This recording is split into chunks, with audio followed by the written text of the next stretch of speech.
Chemo Rana पूछते हैं, नए जन्मे बच्चों का क्या होगा जिस दिन भी यीशु फिर से आएंगे? क्या वो नर्क जाएंगे या स्वर्ग जाएंगे?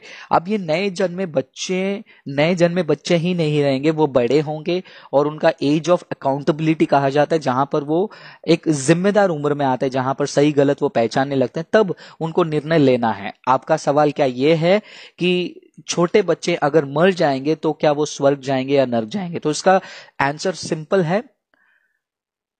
जब हम बच्चों के बारे में बात करते हैं, वो एक ऐसे सिचुएशन में रहते हैं जहां पर उनको सही गलत का फर्क नहीं पता है, उनको कोई हैंडल करते हैं, उनके माता पिता।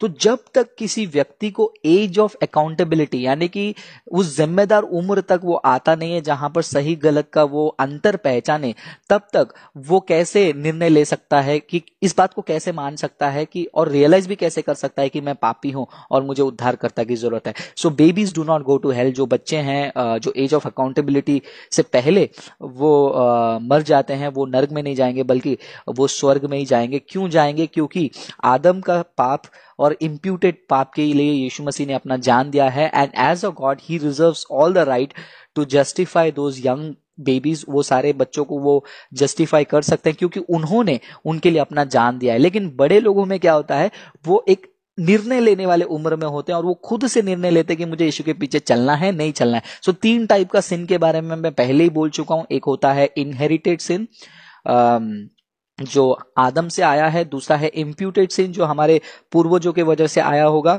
और तीसरा होता है पर्सनल सिन। तो ये जो बेबी जो होता है वो पर्सनल सिन में एंटर कर ही नहीं पाता है क्योंकि वो डिसीजन मेकिंग एज में जाता नहीं है। लेकिन बड़ों को ये तीनों पाप से यीशु मसीह छुटकारा देते हैं। इनहेरिटेड सिन और इम्प्यूटेड सिन यीशु मसीह का क्रूस आजाद करेगा, और यीशु मसीह का क्रूस और पवित्र आत्मा का सहायता आपको पर्सनल सिन से ओवरकम करने की मदद करेगा। लेकिन आपके पाप को आपको ही लड़ना है। तो ये बच्चों का जो क्वेश्चन है, आई डो नॉट नो आपने कौन से एंगल से पूछा। यदि पहले एंगल से पूछा है तो एज ऑफ अकाउंटेबिलिटी तक वो रीच करेंगे।